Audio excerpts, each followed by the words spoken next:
Is it recording now because it says that? Yes. Okay. Our first stop is right across the street. So, we'll go ahead and do that right now. Okay. Watch the bumps. Oh. Okay. This isn't showing up very well.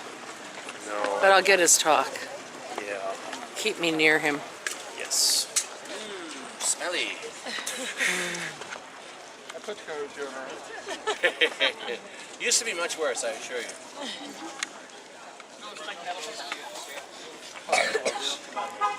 Now, if anybody can't hear me during the tour, I do speak very loudly, so if anybody can't hear me for any reason, please just speak up. I'll be happy to talk louder for you. I have a couple bottles of water here. I'm good to go for the night. So, welcome to Newport, Rhode Island, my friends. Anybody here for the very first time? Never been here before? Yes. All right. Nice. Welcome to Newport. Newport is 375 years old this year. The first settlers in Newport came here in 1637. They were kicked out of the Massachusetts Bay Colony. You remember them as Pilgrims.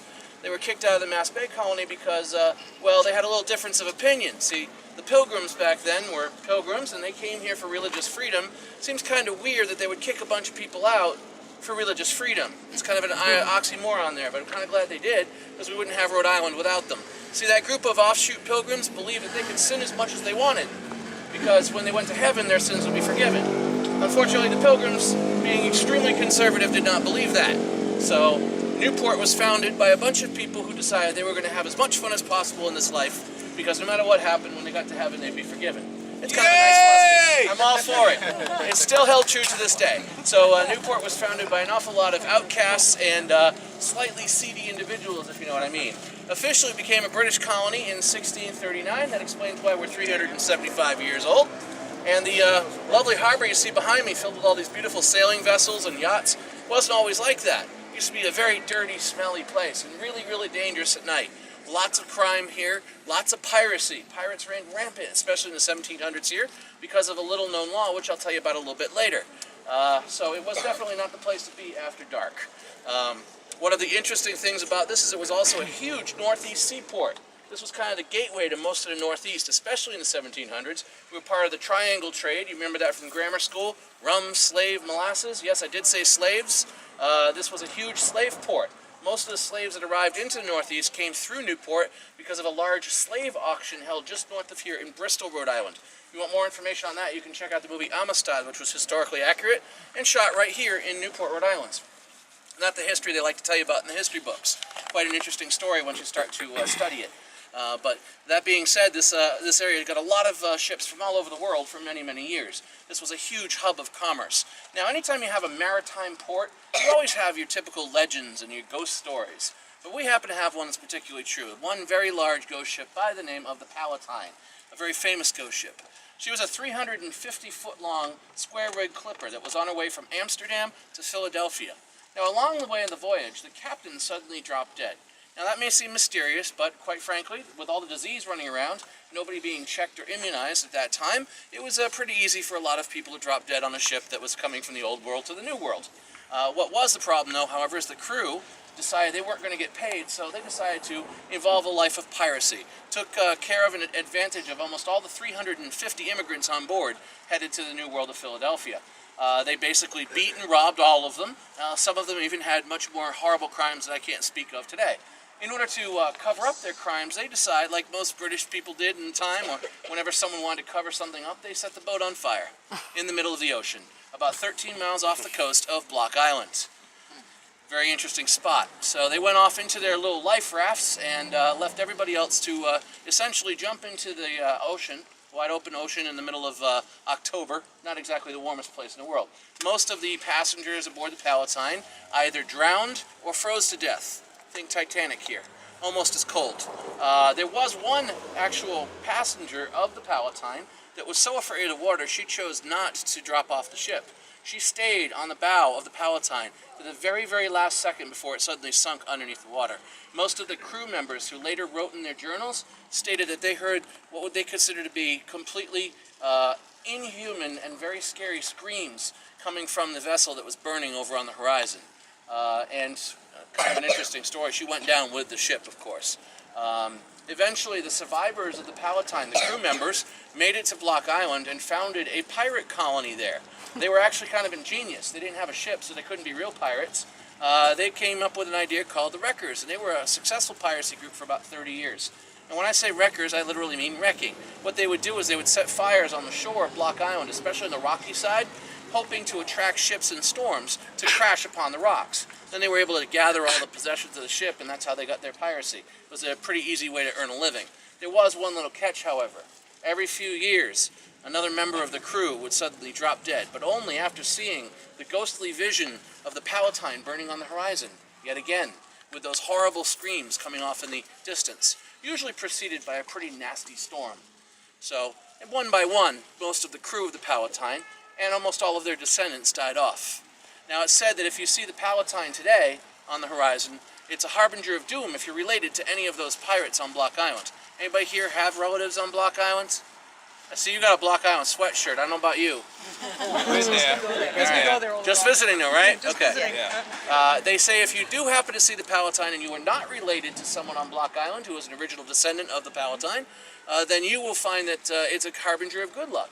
And they would recommend that you buy a lottery ticket the next day because there have been some people that have won quite some bits of money just actually seeing the Palatine on the horizon.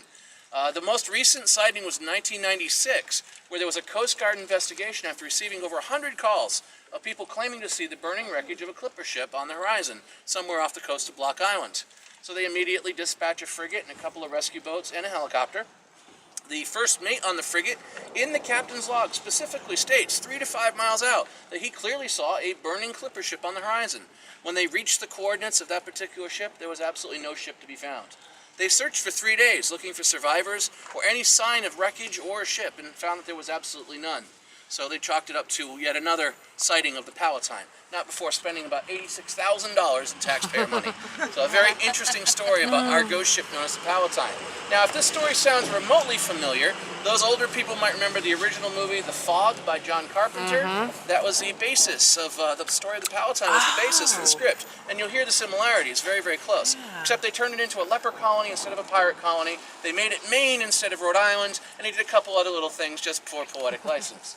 But I do recommend renting the movie because other than that, it's pretty much historically accurate. A very interesting point in history too, where we are here, right up until about 1972, was just basically lined with CD bars, and there were giant fuel tanks just a few yards in the distance. Again, not the nicest place to be, especially at night.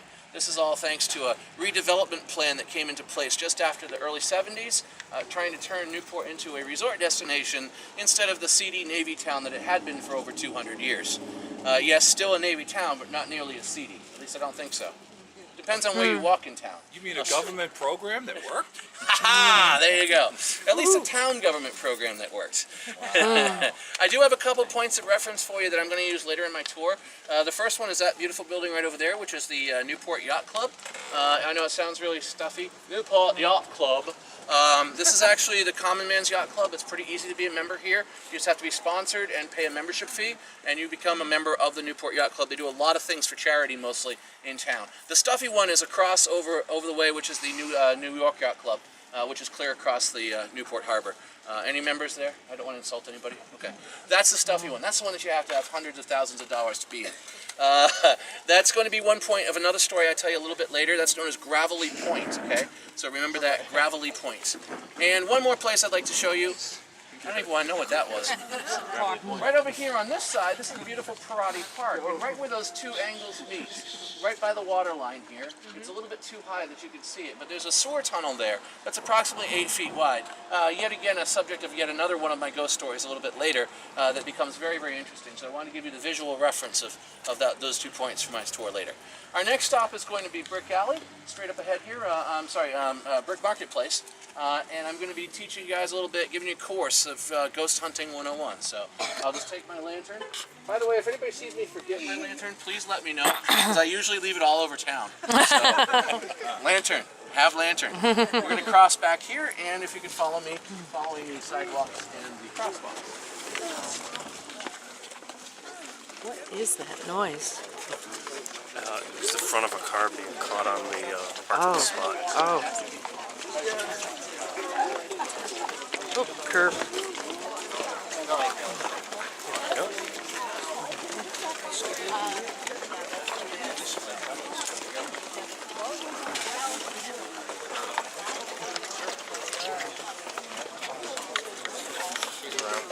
Careful, we don't want to catch people's heels with my feet. Yeah.